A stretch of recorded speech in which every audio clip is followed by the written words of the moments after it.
I love Drawn to Death. I love the world, I love the fiction, I love the art style. Just like Twisted Metal and God of War represent a very real part of me, I think Drawn to Death does as well, and I love it very much.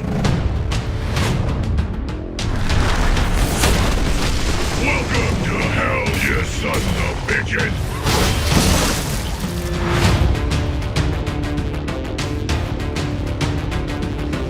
Drawn to Death is a third-person, competitive, multiplayer-only, hybrid shooter/brawler, and it is set entirely inside the pages of a high school student's notebook. So he's stuck in class, bored out of his mind, this real creative kid, and he basically starts drawing and just doodling away and sort of creating this world on paper. And in the game, you actually get to go into that world and have these amazing, tactical, action-packed fights inside this kid's notebook. Step it up, you stupid fucking baby! You know, setting the game in the notebook at a surface just gives us unbridled creativity. Any level we can think of, any weapon, any character basically has a home in this game. The idea for us is it's a 4-player max shooter brawler. And the reason is if you look at games that you can really get your head around the competition, knowing their tactics, knowing what they're doing, knowing their position on the battlefield, it's less about dropping you into sort of just a chaotic blender of action and instead saying, you know, we want smart players. We want to create a game that really is rewarding you for thinking and being great with reflexes at the same time. I love it when you learn who you're fighting on the battlefield, when you actually start to get into the nuance of the gameplay. And let's say I'm playing Diablo Tijuana and her character on the battlefield is Johnny Savage, who she's really good against in the sense that when he sends the Devil's Riff at her, she can actually kneel and suck the demon into her and grow 3 times as strong as she normally is. That's only a result of a player playing it like a shooter, but actually opening their minds up and saying, there's more to it than just aiming the gun and shooting. You really have a lot of places to go. And at a core, I love that blend of shooter and brawler and how, you know, I haven't played a game that feels that way. Fucking tasty!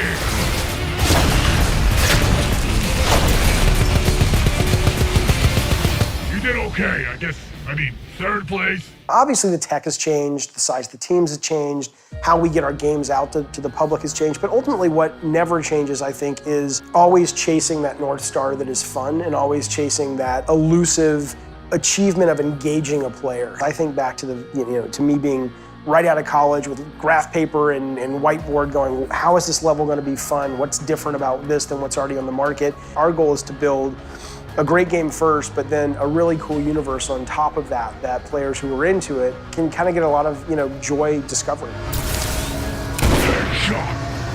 So this is the first game I've worked on where we have let the community engage with the game. I mean, it's been over a year since we've had some people online playing this game with us. It really does feed that iterative process, which I think is necessary to make a really good video game, and sort of getting as much feedback as you can as you're building. It's been really cool, and it's been challenging because on one hand, anybody, my God, you can wake up and say, on a Monday morning, you can wake up and say, it's Monday, everybody, and somebody on the internet is gonna tell you, fuck you, it's Wednesday, even though you know it's Monday, right? There's always a contrarian out there, and we don't look at ourselves as short order cooks who are just sort of like, okay, development team, we like this, we don't like this, make the change. We have a very specific vision that we're following, but part of that vision is, taking great feedback that comes in from the community and sort of doing that while we're making the game and folding that into the process through the private access, I think has made the game so much better.